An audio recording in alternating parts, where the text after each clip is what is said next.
Hi, this is David, and I want to talk about making money as a yoga instructor and how you can utilize being a business owner and an entrepreneur in your yoga teacher training efforts, as well as any business owner efforts. So please stay tuned and check out what sort of efforts we have for utilizing money making strategies online to help you make financial income, particularly for this sort of video, for doing yoga, but mainly utilizing some of this recipe, some of these strategies for any entrepreneurial experiences. So let's go ahead and dive in a little bit about making money, particularly as a yoga instructor. I want to let you know that this would be a great time for you to please like, subscribe, hit the notification bells, and also leave a comment so we can have a sense of community and discuss some of these ideas together. Without further ado, let's go ahead and begin. So, making money as a yoga instructor is a bit tricky, but it is very possible. We talk about that in some of the other videos. So, go ahead and check out the playlist at the end of the video.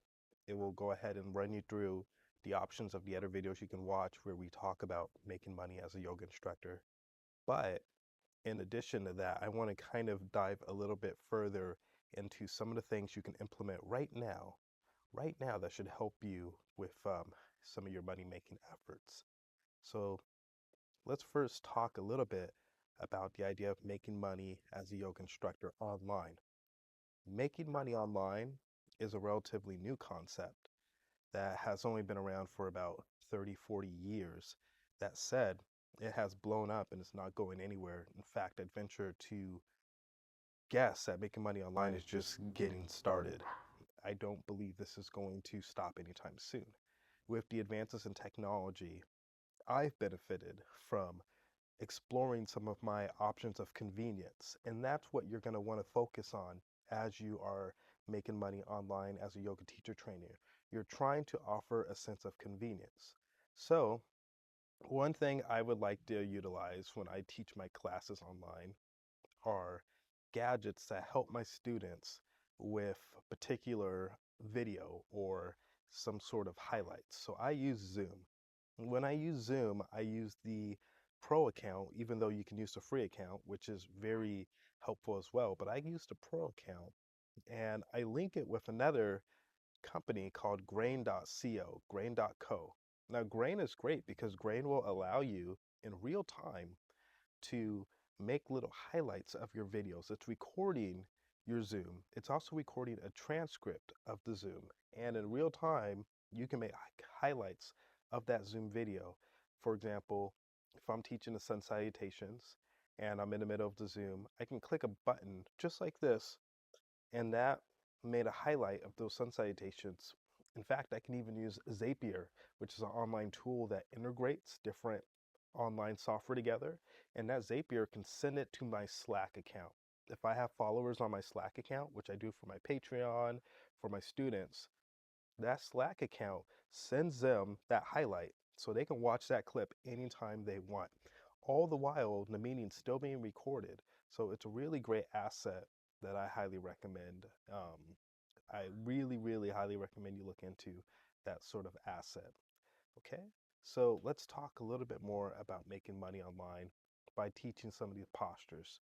You don't necessarily have to only utilize the ideas of teaching yoga by teaching just the asanas. What I'm doing right now is I'm teaching yoga through philosophical, business, entrepreneurship sort of avenues. I'm teaching you how to make a successful business teaching yoga. I'm showing you, and I will in future videos, show you information about taxes, how to think as a business owner. Because when I was trained to be a yoga instructor, I was not a business owner. So I had to acquire that skill and really take the time to do my due diligence to learn, excuse me, how to do that. So, what we are going to do with this video and some of the other ones is we're going to dive into how to be a business owner as a yoga instructor, how to think like a business owner, but still also be very prominent in your craft, which is going to be teaching yoga for me, or if it's something else, selling cars or whatnot, how to be prominent in that area. So let's go ahead and talk about the next step, which is the market. We want to talk about what the market is doing because that's going to be a great guide into what your clients and your customers are looking into as far as what their needs are and their goals and their aspirations. Whenever I talk to a new client or customer, I try to get a plan of what they are looking for. Sometimes on my website, I have forms for them to fill out, or I send them notices and emails and I ask them to fill out surveys and I collect data. And I want to know exactly what they're looking for. If I can't have an, if I don't have the right amount of customers yet, and I don't have the ability to collect data on my sample because it's not large enough yet, what I do is I look into the further population by looking into what my direct competitors are doing and I look into what their data shows them. For example, if I look under a popular yoga instructor on YouTube, I can see in the comments, I can see as they talk about their sales, I can see even as I go into the search bar and start typing their name, I can see what comes up next in the algorithm. I can see glimpses of what the customer and the clients are looking for. Is it work for beginners? Is it information about making money? Is it information about the philosophical sort of ideas of yoga, like the Yoga Sutras, the yamas and niyamas? The pranayama, the prakriti. Um, these are things, ananda, which is transcendent bliss. These are things that you're going to want to know how important they are to your clients and your customers. And you can realize this if you don't have the ability to gather that data on your own because you don't have the large enough sample. You can get that data from looking at the direct competitors, those who are doing very well in that space, and seeing what they're doing and what's been working for them. And I like to think that there's enough space for all of us. And I believe this because we all teach and bring different things to the table. Something that comes out of my mouth and my vocabulary is going to sound relatively good for me to someone, but it might sound better if you said it to someone else. It might sound better if my daughter said it to someone else. We're all going to relate and have our people that we like to hear advice from versus another person. And you will have an audience no matter what craft you're doing, there will be someone that likes hearing that information from you. So you want to keep in mind that you do have the ability to do this. You can make money online teaching yoga, no matter what you look like, no matter what your skill set is. You can get started right now.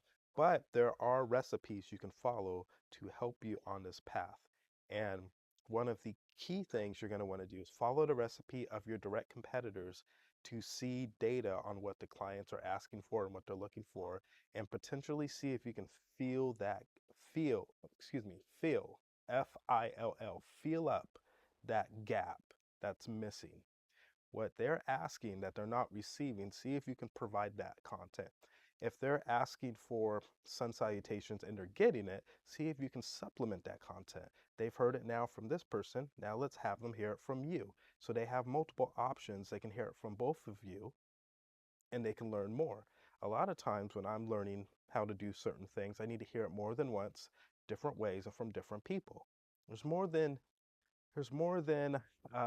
one way to get $10. You can have two fives, you can have a five and five ones, you can have a $10 bill, you can have 10 ones.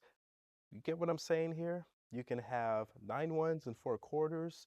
Sometimes you can learn what $10 is by seeing it multiple ways. So just because someone has a yoga for beginners video doesn't mean you can't come in and provide that as well.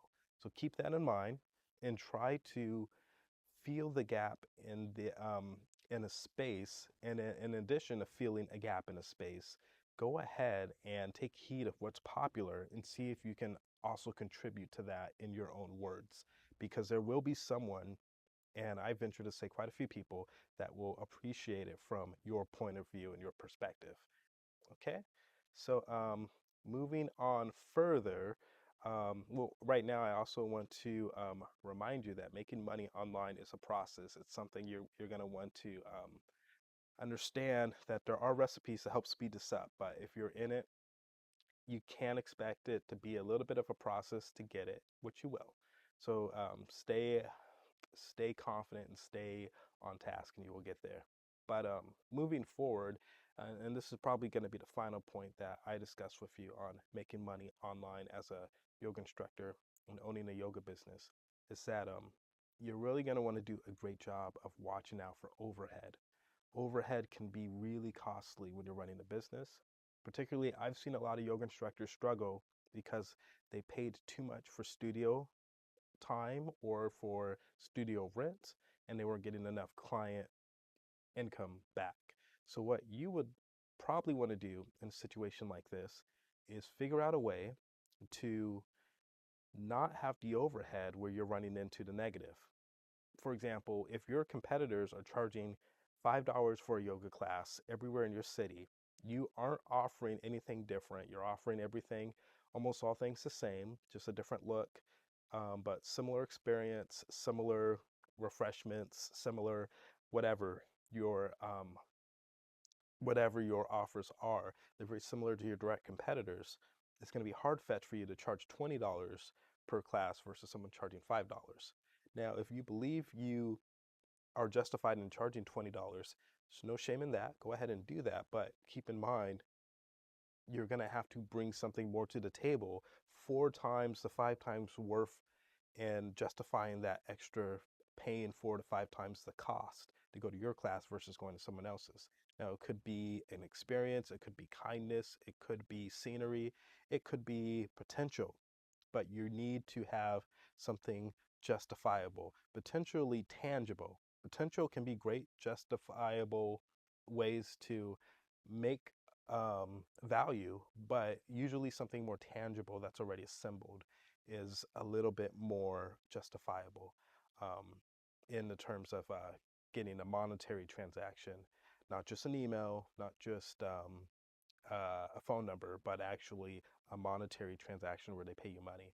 So, what you want to do with overhead, and this doesn't just relate to yoga, you want to try your best to max out the resources you have without running into the negative, acquiring more resources. I always say look into the idea of your mentors and see what you can learn from them.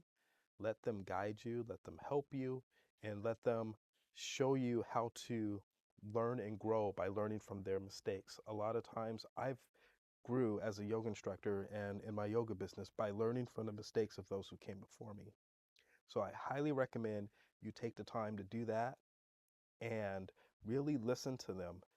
Try to eliminate your ego and stubbornness if you have that going on. I know I certainly did. I wasn't a terrible person, but I know I certainly dealt with ego, and I dealt with frustration by holding on too much to ideas that weren't going to produce me profit, or I would have to go down a certain level of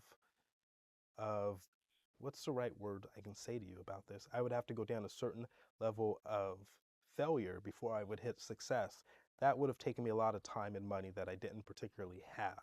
So, what I recommend in those situations is if you can let go of your ego and focus on trying to be a little bit more concerned about taking care of your clientele, producing profit, and learning from the mistakes of those that came before you and also their successes versus being stubborn about what you want to do, particularly in terms of your vision of where you want to go, without having enough rope. And when I mean rope, I'm talking about the financial budget. Then I think if you can keep in mind, let go of that ego, excuse me, you can be a lot more successful. Let's try to restate that.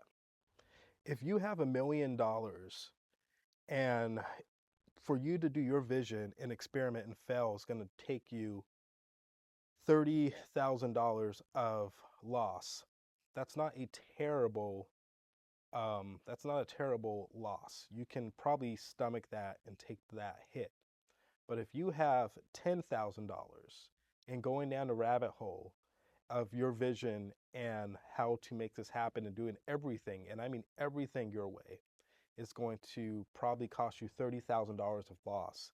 I would highly recommend not doing everything your way. Try to go with proven tactics and techniques of what has already worked. Then, once you make more income, you can go ahead and venture into ideas that you have. That way, if it does flounder and they don't work, you're not taking a hit. If you have specifics, and we all have them, it's good to have them. If you have specifics that you are a stickler on, certain aspects of teaching or philosophy that you do not want to change, please by all means stick to those sticklers. You can have your no deal breakers. You can have your things that you are 100% firm on that you will not budge. But it can't be everything if you're trying to own a business. Um, and this is just my advice, obviously, but what I recommend is to please keep in mind the idea of low overhead when you're trying to run your business, and that should suit you very well. So, in terms of making money online as a yoga instructor, we are recapping right now. We talked about Zoom. So with Zoom, it's a software that allows you to teach from home, teach from outdoors, like where I am right now. I'm outside in the backyard, to teach from your living room, to teach from a friend's house, from a studio. It gives you access to clientele in their own homes. And you can utilize things like a website or PayPal, Venmo. You can utilize payment services where you can get your income very fast and easy and effortless with this new age of technology. So take advantage of some of that.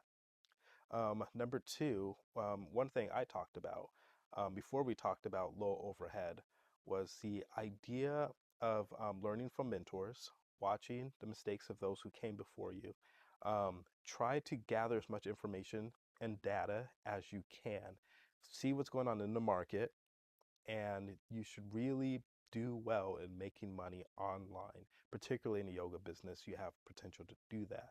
And when I mean do well, I mean you will start snowballing a profit. Eventually, if you do this well enough, you could make this a career, which I believe you can.